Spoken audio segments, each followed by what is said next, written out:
Hello সবাইকে, আশা করি তোমরা সবাই অনেক ভালো আছো। আমিও ভালো আছি। আর এটা হচ্ছে আমাদের বাড়ি থেকে চণ্ডীগড় আসার পথে।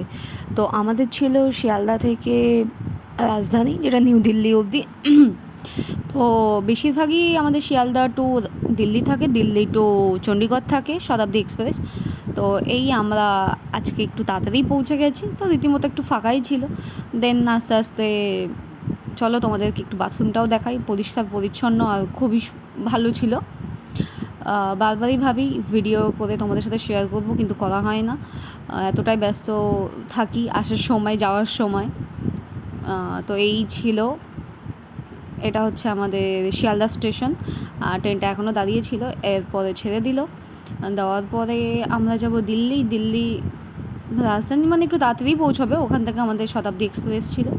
তো এই যে দেখতেই পাচ্ছ ট্রেনের মধ্যে এর সাথে একটা বাচ্চাও উঠেছিল, আমাদের সামনেই ছিল। আমাদের একটা মিডিল পজিশনে, না আমাদের একটা আপার আর একটা মিডিল, হ্যাঁ।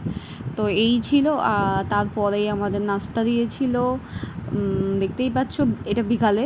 তো একটা স্যান্ডউইচ, একটা খাস্তা কচুরি আর চিড়ে ভাজা, আর এটা ছিল রাতের ডিনার। আমরা একটা ভেজ আর একটা ননভেজ নিয়েছিলাম। তো আমার সত্যি কথা বলতে বাইরের চিকেন মোটেই ভালো লাগে না ট্রেনের মধ্যে। খাবার কোয়ালিটি মোটামুটি, মানে খুব একটা ভালো বলবো না।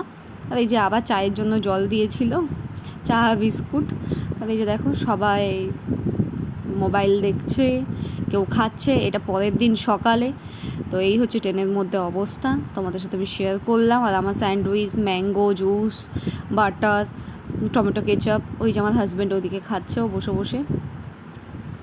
তো ভেতরে এরা প্রোভাইড করে। পরে লাস্ট কেক, কিন্তু এরা আবার টিপসও চায়, অনেকে দেয় অনেকে দেয় না। আমরা ভদ্রতার খাতিরে দিয়েই আসি। আবার অনেকে দেখলাম ট্রেনের মধ্যে জিজ্ঞাসা করলো। যাই হোক, ভিডিওটা ভালো লাগে একটা লাইক করে দিও। ভিডিও দেখার জন্য